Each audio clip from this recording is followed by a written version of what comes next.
بەناوی خوای گەورە سڵاوتان لێبێت خۆشحاڵین لە بەرنامەی کتێبنما بە ئەوەی بەڕێز دەگەینەوە لە کتێبنما بە سپۆنسەری سنتەری خاڵ سنتەری زەهاوی ناوەندی ڕێنوێن هەر جارەی قسە دەکەین لەگەڵ نووسەری کتێبێک یاخود وەرژێڕی یەکێ لەو کتێبانەی کە لەلایەن یەکێ لەم سنتەر و یەکێ لەم ناوەندانە بڵاو کراونەتەوە. ڕۆمانی ئەو دەمەی گەیشتم بە عومەر، وەهمی ئیلحادی زانستی، ڕازەکانی گەنجێک، مرۆڤ و پەیامداری، ناڕێکیەکانی مارکسیەت، جیلوەی جەماڵ، یادەوەری نور، ژیانەوە لەگەڵ سەعیدی نەورەسیدا، لەگەڵ پەیامبەر، وەڵامی گومانی چاواشەکاریەکانی ناحەزان دەربارەی ئیسلام، سەروەری گەل لە پێش جێبەجێکردنی شەریعەتەوەیە، دەستبردن بۆ ئاگر، مەحوی لە بەڵگەنامەکانی عوسمانی و دەستنووسەکاندا، تیشکێک بۆ سەر قەزا و قەدەر، گەردانە دیوانی شعری وەرزێر حەمە سەلیم، دژە ئیلحاد، ڤاکسینی پارێزبەندی ئیمانی موسڵمانان لە هەمبەر پرسیارە ئاڵۆزەکاندا، هونەری گفتوگۆکردن، دایبە ڕێبەرێک بۆ پەروەردەی منداڵان، غەیب و عەقڵ وردبوونەوە لە چەمکە ئاڵۆزەکان، تەفسیری مەلای گەورە، یەکەمین تەفسیر بە زمانی کوردی، مێژووی نووسینەوەی فەرموودە و گومانی ڕۆژهەڵات ناسان، دەواازەیەک بۆ شارستانێتی ئیسلامی، گەڕی گەردوون، دروستبوونی گەردوون لە نێوان زانست و ئایندا، ناوەندی ڕێنوێن بۆ پەخش و بڵاوکردنەوە. دووبارە سڵاوی خوای گەورەتان لەبێت. ئەم جارە لە کتێبنما قسە دەکەین لەسەر کتێبێک لەژێر ناونیشانی ناڕێچەکانی مارکسیەت. ئەم کتێبە لەلایەن ناوەندی ڕێنوێنەوە بڵاو کراوەتەوە. نووسەری بەڕێزی ئەم کتێبە کاگە فازڵ قەرەداخیە. ئەم کتێبە لە ساڵی 2010 هەڵبەت با تیراژی 1000 دانە بڵاو کراوەتەوە و ژمارە سپاردنی 1992 ساڵی 2010 پێدراوە. نووسەری کتێبەکە ناڕێچەکانی مارکسیەت نووسیویەتی. مارکسیەت زیاتر لە هەموو بیرروباوەڕێشتر لەبەر تێکەڵبوونی بە سیاسەتەوە خۆی چوار دەورە داوە بە بڕێشی گەورە لە پروپاگەندە و وەسفی شەوقدار، بیری زانستی پێشکەوتن خواست، سۆسیالیزمی زانستی تا دوایش بۆ خەڵک دەرکەوت کە دەسەڵات و هێزی سیاسی بەتاڵی ئەم پروپاگەندە و هەموو جیرروگرفتەکانی وڵاتە مارکسیەکانی شاربووە. پروپاگەندەکان کە کتێبە مارکسیەکانی پڕکردبوو یاریان بە مێشکی مارکسیەکان و نمیچە ڕۆشنبیران دەکرد و دەیانوت پێشکەوتنی ئابووری لە وڵاتە مارکسیەکان لالووتکەیە. دوایش ئەم وڵاتانە خۆیان ددانیان نا بە جیرروگرفتە ئابووریە گەورەکانی خۆیان و هاواریان کرد بۆ یارمەتی ئابووری لە چێش لە وڵاتە سەرمایه‌دارەکان. مارکسی فەڕەنسی هێنری لۆفەڤێر دانی بەوە نابوو کا بڵاوبوونەوەی مارکسیەت لە وڵاتان بەهۆی زانستیەتەکەیەوە نەبوو، بەڵکو بەهۆی کاری ڕامیاریەوە. ئەگەر لینین دوای زانستیەتی مارکسیەت بکەوت باە دەبووە چاوەڕێی بکربایە تا بەرجوازیەت لە رووسیا بگاتە گەورەترین پلەی گەشەکردنی و شۆڕشی ساڵی 1970 بەرپا نەکردایە. پروپاگەندەکان دەیانگوت ئازادی و دیموکراسی ڕاستەقینە لە وڵاتە مارکسیەکان هەیە. لە ساڵی 1989 بینیمان چۆن گەلان خۆیان عەرشی دیکتاتۆرەکانیان یەک لە دوای یەک ڕوخان. بینیمان چۆن پێش و دوای ڕوخانی دیواری بەرلین هاوڵاتیانی ئەڵمانیا دیموکرات ئەمەش ناوی ڕسمی ئەڵمانی ڕۆژهەڵات بوو بە هەزاران بەرەو ئەڵمانی ڕۆژئاوا بۆ ژیانێکی باشتر و هەناسەیەشی ئازادی هەڵداهاتن. ئەمە چەند پەرەگرافێک بوو بەڕێزان لە کتێبی ناڕێچەکانی مارکسیەت بۆ ئێوەم خوێندەوە کە وەگوتم لە نووسینی برای بەڕێز کاک فازڵ قەرەداخیەک ئێستا بەڕێزی خۆی لەگەڵمانە سوپاس دەکەم کاگە سوپاسان دەکەم. چیرۆشی ئەم کتێبە چییە؟ بیرۆکەی ئەم کتێبە کەی و چۆن هاچی پاڵی پێوەنای کە ئەم کتێبە بنووسیبان لەم پرسیارە دەستم. وەڵە بەناوی خوا سەرەتای ئەو کتێبە یعنی فکرەیەک بوو، ئەویش لە سەرەتای هەشتاکان بوو. سەرەتای هەشتاکان بەڵێ سەرەتەکە ئەو کاتە مارکسیەت باەکی زۆری هەبوو لە کوردستان بەڵێ لە کوردستان لە هەموو جیهان باوی هەبوو لەبەرەی ئەو کاتە یەکێتی سۆڤێت هەبوو دۆم دەوڵەتی جیهانی لە ڕووی لە ڕووی هێز لە ژمارەی دەوڵەتی کۆمونیستی شەبوون کە لەسەر کۆمونیست حسابوون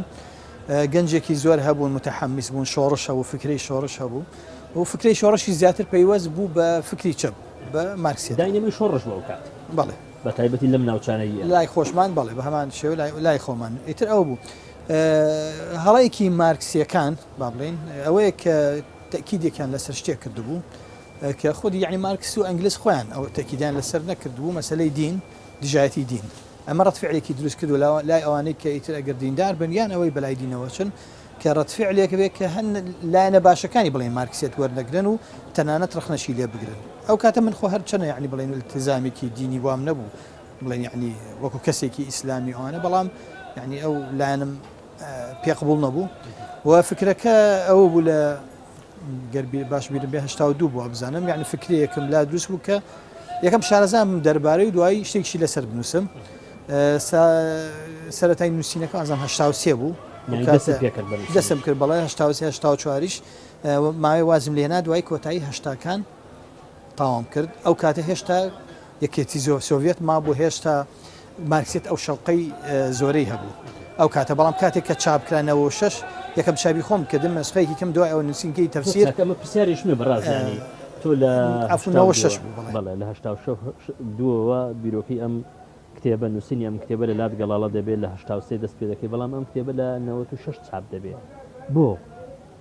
بەڵێ کە تەواو بوو لە نزیکی 89 ئێتا ئەو کاتە تاو نەبوو بوو ویسم بە تاوی کەم دوای ئەوە ڕاپەڕینی بەسەر هات ئیتر مەسلەی چاپ و ئەنجا گەماروی ئابووری لەسەر عێراق و چاپ گران بوو ئەو کاتە ئیتر مایەوە تر هەر ئاوا مایە هەتا دوایی بە پێویستم بزانی کەم کتێبە نابێ هەر ئاوە بمێنێتەوە بە یعنی کۆتایین پێ لە هەشتاکان سەرچاوی ئەم کتێبە سەرچاوەکانی ئەم کتێبە ینی چی بوون و چۆن تۆ سەرچاوت پیدا دەکرم کتێبە کتێبێکی تا ئەندازەیەش زۆر ئەکادمی و زانستی ینی بریتنی لە کۆمەڵی مەقالە ینی تۆ چۆن ئەم سەرچاوانت پیدا دەکرد ئەمە کێشەیە کاتەمەون ئەو کاتەم کێشمان ئەنووسیەوە ئینتەرنێت نەبوو ئێستا ئینتەرنێت ئەنی بەداخەوەکەوەکە ئینتەرنێتی شەیە ئێستا خەڵک بەکاری نایێنێ بۆ سەرچاوە ئەو کاتەوە نەبووە بشیتە کتێبێکە بکڕایە ئەم شوتە کتێبخانەی گشتی ئەمە خۆی کێشەیەک بۆ خۆی بوو کێشەیە بوو بۆ خۆی بەڵێ ئەوە بێت کتێب وەریانگری تووبیان خوێنی تویان بیان کڕی بەڵام کێشەی دووەم ئەو مارکسیت خۆی کاتی بەعس بوو مارکسیت خۆی عمل حیزب بڵین وەکو ئیشی کاری مارکس کاری شوعی قەدەغە بوو کتێبی مارکسی هەبوو لە کتێبخانە گشتیەکان بەڵام سێرەکەیم داواتە کرد ئەنوت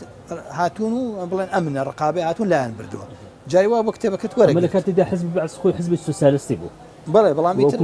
پاشانیش مارکسی هەبوو بەڵام مارکسینە بەڵام یعنی تێ سوودی و لە مارکسیت وەرگرتن بڵێ بەڵامی تر جاری وا بۆ کتێبەکەت وەرەگرت ئەو ئەزانی هەیە بەڵام ئەچی ئەوت وڵا هاتن و لایەن برد ئیتر کێشەیەکی گەورە بوو دەستکەوتنی ئەو کتێبانە جاروا بوو مەسەن دواتر ئەچوم لە بەغا یعنی هەتا من بیرمە جارێکیان گۆڤارێکی ڕسمیش بوو دەریانەکە بەڵام مارکسی بوون دەریانە کرد بەناوی تەقافوە بزەم شتێکی ئاوا بۆ کە لە کتێبخانەکە کڕێم خۆم ئەترسام یعنی خۆ لە کتێبخانە بۆ ئەفرۆشە ئەترسام و ئەوە ڕۆشتم بە جادەی خۆیلاجێ ڕەشید بەڵام تۆ کڕیارە ترسای لا کرد بەڵێ ئاڕۆشتم بە ڕێگە ئەمزام بڕقاینە نییە شتێک دانا وەکو تەڵێ وەکو شتێک یعنی ئاوە بوو ئەو کێشەیەکی سەرێکی من دوای ڕاپەڕین ئەوە نەما کتێبەکە دەست کرد بە نووسینی ئەم کتێبە لە مارکسیە کوردەکانی نەتە دژای بە تایبەتی کە حرەکەتی مارکسی لە کوردستان چوەکو حرەکەتێکی شۆڕژێری چەکدار بەقووەت بوو چوەکو فکر و ئایدۆلۆژیاش بەهێز و بەقووەت بوو ینی نەوەکو کاردانەوەیەکی بڵێن تونوتیژی بەڵێ تونوتیژی لە بەرامبەر بنوێنن کە بزانێت نووسینی یان ئەو کاتەیان وەکو نەبوونی خبرەتێ بێ یان ئەوەی هەر نەبوو ئەو شتە بەڵام ترس نەبوو بەڵام حسابی ئەوم کرد کتێبە بکەم بە ینی ئەو کاتی بەعس بکەم بە کتێب خەڵکێکەن وا تەسەوڕەکەن ئەمە یعنی ئەچێتە خانەی بەعس يعني حسابي أوم كذا قال أو بيه والله متن كتابه كم مزوري مثلا بعض المنطلقي دجمناتي والناريشي لقال حزب شيوعي وهروها تفكوا دي كان لك شد أبوه رنجوها تفسير أوي من زاتر مناقشة علمي بوا ناهات مناو مسألة سياسية كان ودباسي كيشي كردستاني كان أبو يعني شو ولاتيكين زاتر لانا فلسفي ومياجوية زور ساكا ما مسلسلتها كأمتبه بلاو دبيتو اللي صالي 1996 كفهم من أوكاتا وكتابهم خويندتوا بناوي خيالاتي ماركسيت بلاو دبيتو بلام إسا جارش تركة ساب دبيتو بناوي نارشكاني ماركسيت بلاو دبيتو يعني أما بو أما توين بلين دو كتابن أو أما نارشكاني ماركسيت كتابي أوكاتش ناوشانك يجاوز بو كتابة أصليكية دوای لەنەوە شش ویستم دووشت هەیە یعنی کە کتێبەکە بڵاوکەمەوە دووشت حسابێ یەکەم یان ئەوەیە کولفەی چاپکردنەوە کاتە زۆر گران بوو کورتی کەمەوە دووهەمیش سێرم کرد ئەوما تۆزێ زیاتر زۆر یعنی فەلسەفیانەیە مناقەشەکەی ئەمە جیاوازەکەیەتی بەڵێ ئەوەیە فەلسەفیانە ئەوەی تر دوای چوم ئەمەیان ئەمەی خاڵاتی مارکسیەت سادەم کردەوە ڕێکتریشم کرد تۆزێ ینی مڕەتەب و هینترم کرد و نەختی حەماسیەتیشی زیاتر بوو لەوە لەبەرەوە کاتێ و کاتە سراعێکی هەبوو یان سراعێکی هەز بە جیاوازیەشی گەورە دەکەم خۆش ئاماژەت پێداوە لە پێشەچی بەس ئێستا گەڕامەتە ئەسڵەکە زمانی نووسینەکە بە حەقت جیاواز ئەوە سەردەمەم هەر خۆ هەر سەردەمێ خۆی شتی خۆی فەرزەکە کتێبی خۆی فەرزەکە هەتا لە قورئانیش خۆ توێزای قورئان بۆ هەموو سەردەمێ هاتۆ بەڵام هەندێک تەفسیر سێرەکەی خۆی فەرزەکە لە سەردەمێکە لە سەردەمێکی تریشە لەوانەیە ئەسڵان هەر و تەفسیر وجودی ئەم بەشیان چونکە من خیاڵاتی مارکسیشم کۆنێتەوە من دەمێت انتباعك بدم ما مثلا نازم اگر بحلدا شو اخلاقا برا سوا امان رونترو روشنترا لروينا والروك ولا خيالات ماركسيات والله تشابا كان روشنترا هيج بس لا لروي مسلمون لا لروي عندني فكره امان رونترو والروشنترا اما بلا وزمانك شي زماني شي اكاديمي ترى ولا روي معلومه شو والله زاترا وزانيالي او انت كرت كراوتو بس لري ترتيبه رخصنا كان او يعني ڕێکخراوترە زۆر چاکە خۆت ماوەسە بۆ بینێر کەمێک باسی ئەم کتێبەی خۆت بکە ئەم کتێبە باسەچی دەکا لەسەرچی وەستاوە لەم کتێبەدا تۆ چیت بوو توایانی گرفتی تۆ لەگەڵ مارکسیە نارکرد خۆی ئەسڵەن کە نووسرا بۆ ڕەخنە بوو بەڵام شتێکی ئێمە لە ئاستی ناوێت لە ئاسی ڕەخنەیە بۆستینەوە یعنی ڕەخنەیە لە فکرێکی دیاریکراوە ئێمە مەزانین شتێک هەیەوەکو بڵێن توێژاڵێکە چینێکە لە پشتی ئەو فکرەیە فکرەیە شتێکێک کە ئەم فکرەیە بەوانی ترە بەستێتەوە شتە هاو بەشەکان ئەم فکرێت چۆن ئیشەکات چۆن بیرەکاتەوە ئەم فەلسەفەیە مەسەن چ بناغەیەکی هەیە توان بڵێ مشتەرەکە لەگەڵ ئەوانی تر بۆی ناڕێکیەکانی مارکسیەت لەبەر ئەوەی فەلسەفەکانی تریش و فکرەکانی تریش ناڕێکیان هەیە ئەنجا کە ئەمە ڕەخنەیەکە لە مارکسیەت لە هەمان کاتە ڕەخنەیەکە لە بیرکردنەوەی بەشەری کە مرۆڤ چۆن بیرەکاتەوە بۆ ناڕێکە بێ يعني بڵێ مارکس کە شتێکی وتووە ئەنگلیز بە تایبەتی زیات لانەکانی تریشی باس لاینە فکرەکانی باس کارەکان هاو بەشە بڵێ تۆ لەسەر مارکس نەوەستاوی بەتەنێ وەلو ناوە مارکسیەکە زۆرتر خۆی بەنای ئەوەی تر بڵاو بۆتەوە بڵێ ئەنجا ئەمە کە ئەم دوای مەسەن شتێکیان کرد بێ کەمتر یعنی باسی دینیم کردووە کەمانە بە شتێکیان کردووە نەوع تەفکیریەکیان هەبووە ئەو کە تەفکیرە ئەو عنسرانەی هەیە لە فکریتر لە هەر فەلسفەیەکی تر لەبەر ئەوە مەهت بەوەنەوەسی بڵین مارکس وای وتۆ ئەمە غەڵەتە مارکس وای وتۆ ئەمە نینە بەڵام ئاسیەکەم دەست پێکەم ڕخنەکە ئەمە جا باسی لەسەر ناوڕۆکەکە ئەڵێ ناڕێکیەکانی ناڕێکی مارکسیەت تەنها نییە بڵێن لەگەڵ زانستە چکە باسی زانستەکە یان لەگەڵ مێژووە ئەو باسی مێژووەکە تەنها بڵین زانست مارکسواڵێ یا مارکسیەت واڵێ بەڵام زانست واڵێ مارکسیەت واڵێ بەڵام مێژوو سەلمایەتی ئەم شتە پێچوانێ ئەمە ناڕێکیە کە بەڵام ناڕێکی تر هەیە کە زیاتر ئیشم لەسەر کردووە لە ناو خودی خۆیەتی ئەو گرنگترین شتە لە ناو خودی مارکسیەتە لەنا یعنی کە مارکسیەت لێرە شتێکەڵێ لەو لا شتێکی ترڵێ لەڕی پراکتیکۆمە بەستە ئەوە شتێکی ترە و ناڕێکیە لەگەڵ هینە لەگەڵ پراکتیکە تۆزە کەمتر لەسەری قسەم کردووە چونکە ئەکرێمە فکرەیەکە ڕاستەوە چۆن ئەمە لە ئیسلامەکەمە پرسیارش نە بە حەکەت مامۆستا کاتە قسە لەسەر ناڕێکیەکانی مارکسیەت دەکەین لە دووتوی ئەم کتێبە تۆ قسە لەسەر ناڕێژیە فکری و فەلسفەکانی ئەم بیرۆکە مرۆیە دەکەی یان قسە لەسەر ناڕێژیەکانی ئەم فکرێ دەکەی لە بواری پراکتیکدا ینی ڕەنگە سامە پرسیاری بینەر بێت ئەوە خۆی لە نەزەرەکەی بەڵام لەکەیتە لەسەر لاین عملیەکە کێتە لە عملیەکە هەر پەیوەندی هەیە بە ناڕێکێکە بۆ نمونە ئەوەی کە مەقتەعی کە تۆ خوێنەوە پێشتر ئەگەر بەپێی نەزەرەکە بۆ ئەوە لینی چاوەڕێی بکردایە هەتا یعنی شۆڕشکی نەکردایە ئەمە ظروفە زانستیەکە هێشتا بەڵێ ئەمە خۆمە ناڕێکیەکە لە نێوان لاینی نازەری و لانی تەطبیقیەکە عملیەکە بەڵام لاینە عملیەکە چی هەر خۆی پێوەستە بە لاینە نازەریەکەیە یعنی ئەوەیە یعنی کە ئەبینی لە لایەنە عملیەکە تۆ نان لە نظرێکە شتێک تیاتی ئەڵێ ئەمە یەک زایدەکە کاتە دوو بەڵام لە نایەنە عملیەکە یەک ناکاتە دوو شتێکی ترەکە بەڵام شتە سەرێکێک ڕخنە سەرێکی ناڕێکیە سەرێکیەکان بریتە لە ناڕێکی لە خودی ناو خودی خوای ناو نظرێکە کە چۆن ئەڵێ لێرەوە بیرروبا ینی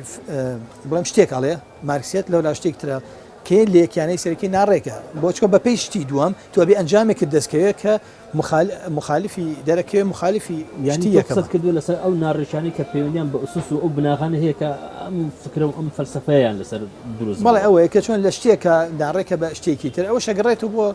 یعنی ئەگەڕێتەوە بۆ هۆکارێک زیاتر بڵێ مارکس و ئەنگلیز فکرەیەکیان هەبوو لەلایەنی بەتابی یان بۆ نمونە لەلایەنی کۆمەڵایەتی و مێژووی فکرەیەکیان هەبوو کە هاتوون لایەنە فەلسەفەکان وەرگرتووە ئیشیان لەسەر لایەنە فەلسەفەکە وەرگرت لایەنە فەلسەفەکە ئەنجامێکیان ئەیاتێ کە مخالفی ئەوە جیاواز لەوە بۆ لەبەر ئەمەیان حەزێکەوە تەفسیری ئەمە بکەن خۆیان مامۆستایان لێگەڕاون نانە لێگەڕاون ئەوە دەردەکەوتەوە بۆیان چکەوان لای نابوون یعنی تر تاجێکیانە بۆ شتێکیان باسی شتێکیانە کرد نەوەستاونەوە لەسەر بەرهەمەکەی خوان بەڵم بەرهەمەکەی خوان کە بزانن ئەگا بەچی یانیان نەتیجەکەیشیان لێ وردبوو بە تایبەتی ئەنگلیزیش کەمتر وردبوو مارکس تۆزە نەختێ وردترە بەڵام مارکز هەڵاش تقریبا لە هینە لە ناحی نظرێکە هەڵاشەتر بۆ ئەنگلیز تۆزە پەلەی بۆ لە شتا شتی یەکسە زۆر تەڕحکردەوە بە هینی زۆر کەمتر بیری لە شتەکان کرد زۆر چاکمەوەسە دوای ناوبڕێژ کرد زۆرتە قسە دەکەین لەسەر ئەم کتێبە بینەرانی بەڕێز دوای ناوبڕێک دەگەڕێنەوە وڵاتە لە تازەترین بڵاوکراوەکانی سەنتەری زەهاوی بۆ لێکۆڵینەوەی فکری شارستانێتی ئیسلامی هۆیەکانی داڕمان و پێویستی بۆ چاکسازی لێکۆڵینەوەی مێژوویی ئاینی سیاسی دکتۆر محەممەد عومەر شابرا نووسیوێتی و دکتۆر هێرش محەممەد ئەمین لە زمانی عەرەبیەوە وەریگەڕاوەتە سەر زمانی کوردی پەیوەندەکانی نێوان دای باب و منداڵ ڕێبەرەکە بۆ پەروەردەکردنی منداڵان لە نووسینی دکتۆر هیشام تاالب دکتۆر عەبدولحەمید ئەبوو سولەیمان دکتۆر عومەر تاالب وەرگێڕانی دکتۆرە بێخاڵ لەتیف محیەدین زانا محمود حەسەن ئازاد عەلی محەممەد بەردەوام بەرهەمی نوێ لە سەنتەری زەهاوی بۆ لێکۆڵینەوەی فکری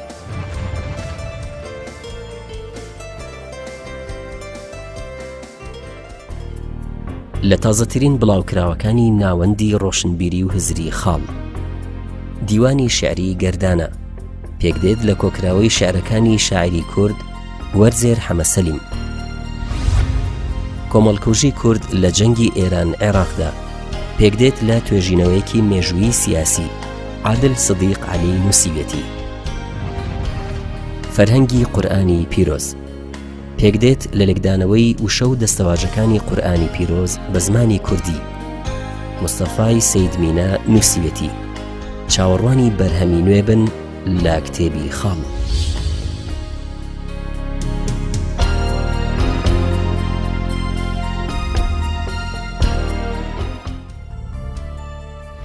نوێترین بڵاوکراوەکانی ناوەندی چاپ و پەخشی ڕێنوێن 1001 داهێنان لە کەلەپوری زانایانی موسڵمان پێکدێت لە خستنە ڕووی ژمارەیەک داهێنانی زانایانی موسڵمان بەڕێوەبەری نووسینی ئەم بەرهەمە پرۆفیسۆر سەلیم حەسەنی وەرگێڕانی جوتیار قارەمان ئینسکلۆپیدیای وەڵامی گومانەکان پێکدێت لە مۆسوعەی بەیانولئیسلام بە کوردی بۆ وەڵامی گومانەکان سەبارەت بە قورئان لە وەرگێڕانی نەرمین مستەفا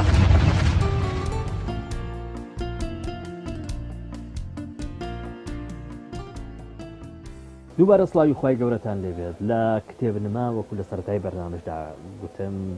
بە سپۆنسەری سەنتەری خاڵ سەنتەری زەهاوی ناوەندی ڕێنوێن هەر جارەی لەگەڵ نووسەری یەشێک لەو کتێبانەی کە یەکێک لەم سەنتەرانەیان ئەم ناوەندانە بڵاویان کردوێتەوە یان وەرجەڕی یەکێک لەو کتێبانەی کە ئەم سەنتەر و ناوەندانە بڵاویان کردوێتەوە قسە دەکەین کتێبی ئەمجارە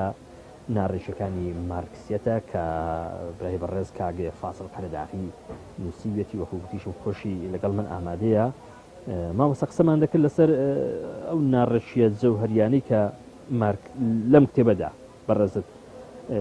قسەت لەسەری کردوون دەکرێت بە کورتی ینی ئەم ناڕێژیانە بۆ بینەرخەیە ڕوتۆ کامانن ئەو ناڕێژیانەی کە لەسەریان وەستاوی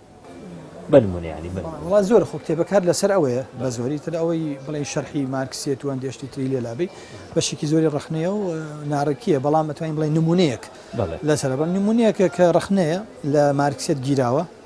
دەمێکە لە گیراوە یعنی زۆر وازحیشە ڕخنەکە لە نێوان بۆچوونێکە دەربارەی مێژوو کۆمەڵ ئابووری لەگەڵ بۆچوونێکی فەلسەفی لە مارکسیەت شتێکە ناسراوە کە پێڵان خشتەی یان جدوەلی خشتەی پێنج قۆناغەکە قۆراغی بەشەریەت کە تێپەڕیوە سەرەتا ئەوش بە مارکس و ئەنگلیز پشتیان بە لێکۆڵینەوەی سەردەمی خۆیان کردووە کە لێکۆڵینێکی کەم و کورتەوەسا هەڵی زۆر دەرکەوت دەبێت ینی هەڵی زۆر دەرکەوتووە خشتەی قۆناغەکان بریتە لەوەی کە سەرەتا مرۆڤایەتی لە کۆمونیستی یەکەم بووە مەشاعی یەکەم بووە کەس خاوەنی هیچتێنە بۆ هەمووشان خاوەنی شتەکان باڵێ دوای ئەوە نەما بوو بە کۆیلاتی دوای ئەوەش نەما بوو بە دەرەباگاتی اینجا بەرجوازێت سەرمایه‌دەری ئەوجا خشت بڵێن قۆناغی کە ئەوە سەردەمی مارکس بووە قۆناغی دوم کە دوایی لە دوا ڕۆژایەت قۆناغی کۆمونیزمە سۆشیالیزم و کۆمونیزم دەوڵەت نامێنێ هەمەگەڕێتەوە قۆناغی سەرەتایی بەڵام بە شێوەیەکی یعنی دەوڵەمەندتر و پێشکەوتوتر هەزاری بەڵێ ئەمە لەلایەنە مێژوویەکە ئەمە بۆ حەزێکە یان ئاواتێکی مارکس ئینگلیز بوو دروستکردنی کۆمەڵ یان دروستکردنی کۆمەلگایەکی بەو شێوەیە مادەڵام ئەوان ئەڵێن ناڵێ ئێمە هەوڵ بوو ئەوەیە ئەڵێ خۆی کۆمەلگەکە مێژوو خۆی ئەڕوا خۆی کۆمەلگەکە جەم حتمیە ئەو ڕوودانی ئەو قۆناغە هاتنی ئەو قۆناغە حتمیە لەبەری ناڕێکێکین بەڵێ ڕووی نەدا بڵێ بەپێ یانوتیان ناڕێکەکانی ناوس کۆمەلگەی سەرمایه‌داری گەورە بن تا بۆکو قۆناغەکانی تر ئەتەقنەوە تر ئەبێ لە ڕێی شۆڕشێکەوە ئەو کۆمەلگە داهاتووەیەت ئەمە لایەک لەلاکەی تریش لایەنە فەلسەفەکان وەرگرت کە بریتە لە دیالکتیک کە لێ هێگڵیان وەرگرتەوە بەڵام زۆر سادەیان کردوێتەوە گیران دیالکتیکی هێگڵ زۆر ئاڵۆزە وەریانگرت بە پێی دیالکتیک کە جەوهەری دیالکتی بریتە لە جوڵەیەکە بەرەو پێش بەردەوام پێشکەوتنیەکە بەدەوام ناوەستێ باش ئەمانی لانە مێژوویەکە سەرێکە گۆڕانکاریەکە و جوڵێکە بەرەو پێش بەڵام لە کۆمەلگەی کۆمەنیستە وەستێ دیالکتیکە بێ نەمێنێ ئەی چۆن لێرە بۆچی ئەبێ هەر بەردەوام بێ بەڵام لێ دەمێنێ ئەنجامی منطقی لانە فەلسەفەیەکە کە دیالکتیک چییە بریتە لەوەی کە لە ئەبێ لە هەر قۆناغێ بێ بەشێت لە هیچ قۆناغێ نەوەستێ یعنی ئەنجامەکە ئەبێ لە دوای کۆمەلگەی کۆمونیستیش کۆمەلگەیەکی تر بێت ناڕێکی هەبێت ناڕێکی لە ناو کۆمەلگەی کۆمونیستی ئەو ناڕێکیانە وردەوە زیاکەن تا ئەتنەقەرەوە بە ڕێی شۆڕشێکەوە ئەگۆڕن ئەو کۆمەلگای گۆڕ بە شتێکی تر کە نازانین چییە بەڵام لەلایەنەکەی تر سێرەکەی لە بڵین کە پێوترێ مادیەتی ئەمە مادێتی دیالکتیکی پێوتری ئەمەشان مادێتی مێژووی ئەمە ناوی تۆزە تازەترن لە دوای مارکسوانە پیابوون مادیەتی مێژوویەکە بە پێ ئەوە کۆمەلگەی کۆمونیست آخر قۆناغی مرۆڤایەتیە سێرەکی تۆیە کە سەری ئەو دوو بەشەی مارکسیەتەکەی ناڕێکیەکە بینی ئەو ناڕێکی لە دەرەوە نەهاتووە یعنی تۆ ئەو نییە ڕاستە تۆڵەی بەپێی ئەو قۆناغانە ئێستا دەمێکیش نەکە ئێستا زانست سەلماندیەتی کە ئەم قۆناغانەوانین بۆ شێوەی نەبوون یعنی زۆر زانستی نییە بەڵام ئەوە پێوترێکی پێوتە ڕخنەی خارجی یعنی بەڵگەی لە دەرەوە هێنیت بەڵگەیەکی زانستیان مێژووی لە دەرەوەێنی بەڵام ناڕێکیە داخلیەکە لە ناو فکرەکە خۆی ئەوەی لە ناو خۆیان هێنیت ناڕێکە خۆی ئەمە هەر فکرەکە خۆی ئەمە ئاڵێ ئەوواڵێ بەڵام ئەنجامی ئەوە مخالفی ئەوەیە ئەم ئەنجام قسەکان دەکەم کە ئەو ناڕێژانی کە لە ناو مارکسەتدا هەل ناو مارکسەت خۆیەتی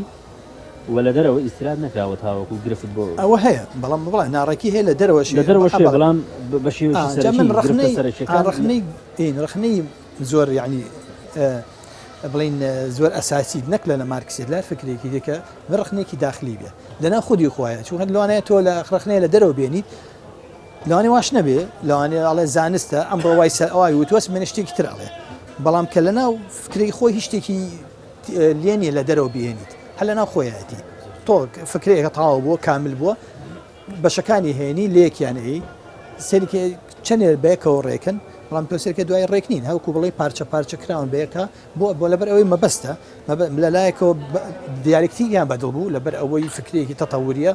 لەلایەکی تریشەوە ئەو قۆناغانیان بەدڵ لەبەر ئەو شەفەرکێکی تەتەوریە پێشکەوتنە یعنی بەڵام ئەم پێشکەوتنە لەم لەگەڵ ئەم پێشکەوتنە ناگونجێتەوەی جێ پرسیارە مارکسیت بەم هەموو ناڕێژەیەکی کە هەی بووە بە تایبەتی لە ناوەخۆیدا چۆن توانی وێتی ئەم هەموو ساڵە ینی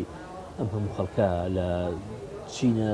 جیاوازەکان لە دەوری خۆی کۆبکاتەوە یعنی شۆڕش دروست بکە دەوڵەت دروست بکە ڕۆشنبیر بەرهەم بهێنێت چوزانم یعنی ئەمە ئەوە گەڕێتەوە بۆ هەموو فکرە شۆڕش گێڕانە کە ئیش یعنی ئیش لەسەر کارکردنەکە تطبیق شۆڕشەکەکەن کارەکەن بۆ ئیشی خۆیان ئیتر لاەن هەموو ناڕێکیە و هەڵە نەزرەکان ئەخرێتە ئەو لاو کەسێک هەن متحمسن بۆیان متحمسن بۆ فکرەیە ئیتر نەک هەر خۆشی بیر ناکاتەوە لەو ناڕێکیانە بەڵام کە کتێبێکی شتێک شەخێنێت لەسەراوانە نایسەلمێنەوە بۆ باوەڕی پێ ناکات باوەڕ بەو ناڕێکیانە ناکات زۆر چاکە عفو بەڵێ اینجا ئەوە خۆمان بینی وشمانە هەر لە خۆی لە هەتا تەنانەت لە ئاستی ئەوروپاش لە کەسایەتێکی زۆر ینی مارکسی و کەس نووسریشن مفەکریشن هەر زیاتر ئەوەی کە پاڵی پێوەناون لایەنە سیاسی و لایەنە خەباتەیەکێ لای خۆشمان بینیمانە خەڵکێکی زۆر ینی هەر شارەزای نیە دەربارەی مارکسیت ئەوەی کەیزانن هەر ئەوەی کتێبە بچووکەکانەوە نێک کتێبە کورتکراوە زۆر سادەکان بەڵێ یان گەورەتریش بێ بەڵام سادێ زۆر مارکسیت بە شوەیەکی زۆر سادە وەکو بە شێوەی شۆڕژگەڕانەیە شۆڕژگەڕانە بەڵێ ئەجا ئەو کەسە ئەو نەی بەسە لە نەزەریە ئەو نەی بەسە تر باقیەکەی تر ڕۆکاتە لە نەعەمەلیەک زۆر چاکە مەمەسا مارکسیزم وەکو بوارە پراکتیکەکەی کە خۆی دەبینیوە لە دەوڵاتێکی گەورەکە یەکەتی سۆڤێت بوو کۆتایی پێات وەکو فکریش هەمومان دەزانین لە پاشەکشێکی زۆر گەورەدایە باشە کاتە خوێنەوەی ئەم کتێبە لە ئێستادا بۆ وەکو ڕاستکردنەوەیە کە یەکێتی سۆڤێت نیۆنەری مارکسیت نەبووە چونکە مارکسیت بە پێی مارکسیت بووە بۆ شتێکتر بووە ئەوەی کە مارکسی ئەمە یەکێتی سۆڤێت و هاوشێوەکانی زیاتر وەکو بڵێن سەرمایهداری دەوڵەتە شتێکە زۆر دووریشە لە ئەسڵەن لە مارکسیتەوە ئەمە یەکەمە وەکو فکر یعنی مارکسیت وەکو هەر فکرێکی تر فکرێکی بەشەریتیاکە و کە هەڵەشی تایە بێ و ناڕەکی بێگومان شیشی تایە یعنی ڕاست بێ و توانین یعنی بەڵگەشی بۆ بدۆزیتەوە بەڵام کەینە سەر ڕخنە بۆچمان ڕخنە لە واگرین بیخوێنینەوە ئەبێ بیخوێنین بۆ لەبەر ئەوەی یەکەم هەر وەکو شارەزاییەک ئەمە شار خۆ بێ خۆ مارکسیت خۆ نیە بڵێ فەوتا بێ هەیە ئیساش خەڵکێکیان ئیمانیان بە مارکسیەتی هەیەن بەتر بە شێوەیە لە شێوەکان ئەمە یەکەم ئەبێ بزانی دووەمیشان وەکو شارەزابین لە یعنی قۆناغەکانی مێشکی بەشەر مشکی مرۆڤ کە چۆن یعنی فکری مرۆڤ لەو قۆناغانە شتێکی تری شێکە لێرە زیاتر لەسەر ئەم پرۆژەی خۆمیشم لەسەر کردووە ئەوەیە تو مارکسیەتە خوێنیتەوە ڕخنەکەیە خوێنیتەوە ناڕێکەکان ئەزانی چییە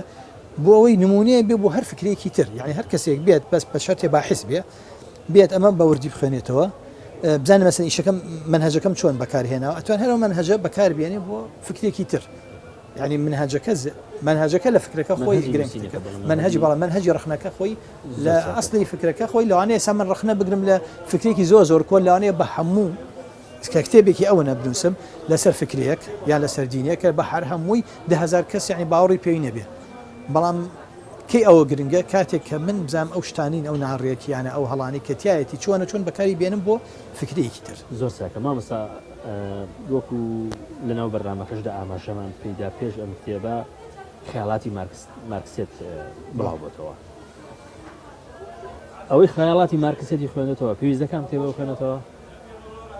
وڵام تۆ سەر حەز و تااقەت و ئەوە ئەگەر حەز و تااقەتی هەیە بەڵێ من ئەڵم پێویستەکەمان شتێکی جیاوازترە لە خەیاڵەتەکەمان نام کتێبە ئاساسی ئەوەی تریانم کورت کراوەتەوە بە شێوێکی تەنجا زیاتر بە قۆناغی خۆیەتی ئەم مناقەشاتی زۆرتری تایە یعنی ئەوەی کە یەکێک کە مەجاریە بێ حەز بکە بیخوێنێتەوە یان مەسایە کتێبی مارکسی ئەو کتێبە خەیاڵاتی مارکسی بخوێنێتەوە ئەمە بخوێنێتەوە پێم باشترە هەر بۆیە کە ڕێنوێن داوای لێ کردم خەیاڵاتی مارکسی چاپ بکەم وتم ئەوە ئەگەڕێمەوە سەر ئەسڵەکە باشترێکە و ئەوم پێ باشترە لەوەی تیا مامۆستا ئەگەر لە دەروی ئەم کتێبە پرسیارێک لە بەڕێز بکەم ئەوەی کە تا ئێستاش قسە لەسەر مارکسیت دەکرێت تا ئێستاش توێشینەوە و ڕخنەکردنی ئەم فکرەیە ینی هەر درێژەی هەیە و ئەم کتێبەش هەر دەچێتە چوارچەوەی ئەوەی کە ئێستا من قسەی لەبارەوە دەکەم ئەمە هەمووی مانای ئەوەی لە کشتام فکرەیە هەر فکرێکی زیندووە و ینی ناکرێت بە تەواوی بڵێن کۆتایی پێاتوە وڵای من ئەڵێم هەرەوە ئەو ڕخنانەی کە لە مارکسیەتە گیران زیاتر هەبووە ینی بەشێ بووە فکرە هەبووە لە چوارچێوەی دەوڵەتیە نەبووە ڕخنەشی لێگرێ بۆ نمونە وجودیەت خەڵکی ڕخنەی لێگرێ و لە چوارچێوەی دەوڵەتێکیش نییە بەڵام فەلسەفەیەکە و خەڵکەکەن باوڕێن بۆ فەلسەفەیە و خەڵکیشان بە پێویستی ئەزانن کە ڕخنە لەو فکرەیە بگرن بەڵام بەشی زۆری مارکسیت کە ڕخنەی لێگیرە لەبەر ئەوەی پەیوەستە بەکاری سیاسیەوە زیاتر اینجا مەسەلەی ئەوەی فکرەیەکی زیینوەیانە یعنی ئەوە ئەمێتۆ سەر ئەوەی کە خۆی خاوەنەکانی تا چەندێ وای لەکەن کە زیینو بن چەندێکە خۆ هەوڵ هەیە هەوڵ هەبوو بۆ ئەوە تۆڵی دیزانە دوێزینەوەی مارکس یعنی دۆزینێ شتەکانی یەکێ لەو هەوڵانە بۆ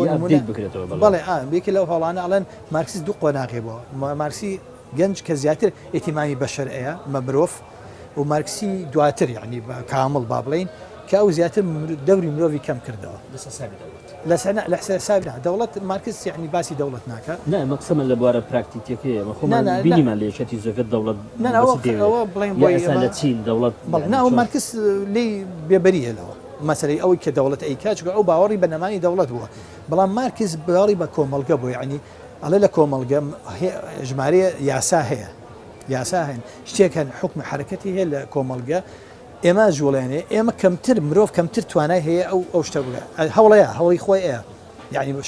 شۆڕشکە خەباتی هەتا باوەڕشی بۆ خەباتی نەقابین وەکو نەقابی بۆی کرێکارەکان بەم فکریە مارکسە کۆتایی هاتووە بەکامە بەوەی کە لە دەروی دەوڵەت سوزانم شتێ دروستکە لە ناو کۆمەلگاوە بێ لە ڕێنە مەمەسە مارکس باسیەوە ناکە من چی دروستەکەم چی دروست ناکەم مارکس ئەڵێ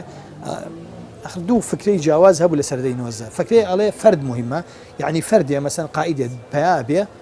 مێژووە گۆڕێ فکرێش ئەڵێ نا فرد مجرد دینێک یعنی شتێک ئەداتێکە بۆچی بۆ ئیتر ئەوەیتە بڵێ پێ ناوێنی بۆ مێژووە بۆ قەدەرە بۆ هەشتێکە فرد یعنی ئەو دەورەی نییە مارکس ئەو هینەکەی ترە بڵام قوتابخانەکەی ترە مارکس باوەڕی بەوە بۆ کە کۆمەلگە خۆی یعنی بە شەکە حتمیە ناچاری ئەو کۆمەلگە بێ بۆ مەسارە بڕوە ئەبێ ئەوە بەوە بڕوە ئەمە فکری مارکس لە دواترە بەڵام فکری ماسکە کاتێککە گەج بوو باوەڕێکی زیاتری هەبوو بە دەوری مرۆڤ لە بسمەوە بڵم لە ئەوروپا هەوڵێ بوو لە سەدەی ڕابردوو لە شەستەکانەوە بۆ دۆزینەوەی فکری ئەو زارەوەی دروست بوو کە مارکسی لاو دۆزینەوەی مارکسی لاو ناحیە ئینسانیەکانی مارکس کە چۆن ئەتوانێت ینی دەورێکی زیاتر ئەیە بە فرد بە تاک ئەوەیە مارکسیەتە گەر بێ مەسەن وەکو فکرێ بمێنێتەوە زیندوو بێ وازی لێبێنە مەسەلە لاینە عەقیدەکە واز لێبێنە عقیدە ئیتر ئەبدەیتی وەک خۆت دەڵێ ئەبدەیتی کات تازەی کاتەوە گینا چون شت هەیە لە ناو مارکسێتە ڕاستە دروستەمە بۆ نموە کاریگەری کۆمەڵگە لەسەر فرد کاریگەری لانی ئابووری لەسەر نێزامی سیاسی بۆ نمونە ئەمە شتێکی زۆر ڕاستە بەڵام بە مطلقینە کێشەکە ئەوەی بە مطلقی باس کراوە بە مطلقینە ئەگەر مارکسیە بتوانێت ئەبدەیتی خۆی کار دیسان بمێنێتەوە لەسەر ئەوەی کە ئابووری کاریگەریکی گەورەی هەیە لەسەر فکر و لەسەر سیاست و لەسەر تا لەسەر دینیش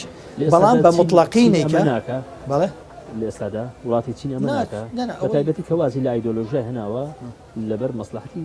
اقتصاد و کرانەوەی اقتصادی لەگەڵ ئەو وڵاتانی هەتا وڵاتی سەرمایەداری چینیسە هەر بە وڵات بە ناو کۆمونیستە ئەم ئێستاش تازانی ئەمە دەمێکەوە بووە وازی لەو فکرێ هێنا زانی ئەگەر هەرەسە هێنێ ئەگەر ئەوە کەسانی کە سێرەکە لە دوا زۆر لە دواوەیە بەڵێ وەکو ئاڵا وەکو ناو تەنها ئەوتوان ئەگی ناخۆی ئیسا هەر دەوڵەتە یعنی دەهینەکە سەرمایەداریە بەڵام بە شێوەیەکی جیاوازە هی دەوڵەت یعنی دەوڵەت بڵێ سەرمایەداریەکە بەڵام دەوڵەت تەداخولێکی زۆر گەورەی دەوڵەت زۆر سپاسانەکەم زۆر بەڕێز کاگێ فازڵ قەرداغی نووسەری ناڕێچەکانی مارکسیەت دەفەرمەداکسە لەسەر کتێبەکەی خۆت کرد زۆر سپاسانەکەم زۆر سپاس دووبارە بەڕێزتان هەروەها زۆر سپاسی بەڕێزی دەکەم نێرانی بەڕێز لە ماوەکانی ڕابردوو لەگەڵ کاک فازڵ قەرداغی قسەمان کرد لەسەر ناڕێژەکانی مارکسیەت کە لە کتێبخانەکانی کوردستان بەتایبەتی لە ناوەندی ڕێنوێن دەستەکەوێت تا لەگەڵ کتێبێکی تر لە بەرنامەیەکی تر پێتان دەگەمەوە هەموو لایەک بەخوای گەورە دەست بێنن